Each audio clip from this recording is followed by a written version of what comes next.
मोठी अपडेट समोर आली आहे। महिला वनडे विश्वचषक सामन्यामध्ये दक्षिण आफ्रिकेनं नाणेफेक ही जिंकलेली आहे।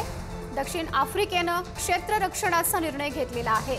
पावसाच्या सावटानंतर अखेर आता हा भारत विरुद्ध दक्षिण आफ्रिका असा सामना रंगणार आहे आणि यामध्ये दक्षिण आफ्रिकेनं क्षेत्ररक्षणाचा निर्णय घेतलेला आहे।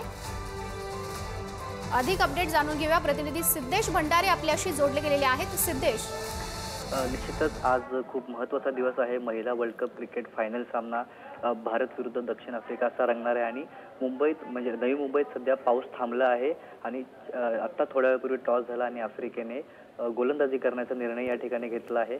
आणि आज जरी मॅच नाही झाली तरी उद्याचा एक दिवस राखीव म्हणून आहे, पण आज आपण असं म्हणू शकतो की महिला एकदिवसीय विश्वचषक स्पर्धेचा अंतिम सामना आज होणार आणि याच्यात मुंबईतील डी वाय पाटील स्टेडियमवर सततच्या पावसामुळे टॉसला उशीर झाला होता।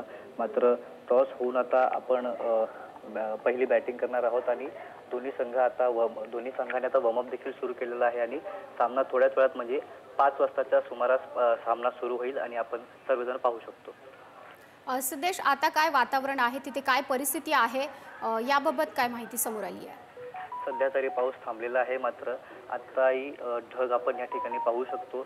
थोडेफार ढग आपल्याला इथून निघाले दिसत आहेत, मात्र पाऊस पूर्णपणे या ठिकाणी थांबलेला आहे आणि पुढे काय होईल हे सांगणं सध्या तरी म्हणजे स्पष्टपणे आपण सांगू शकत नाही। मात्र सध्या पाऊस थांबलेला आणि खेळाडू आपण पाहू शकतो की वॉर्मअप वगैरे सुरू केलेला आहे आणि मॅच खेळली जाऊ शकते 5 वाजता दरम्यान। सिद्धेश, धन्यवाद दिलेल्या या सर्व अपडेटसाठी। तर दक्षिण आफ्रिकेनं ही नाणेफेक जिंकलेली आहे। थोड्याच वेळात सामना सुद्धा हा सुरू होऊ शकतो।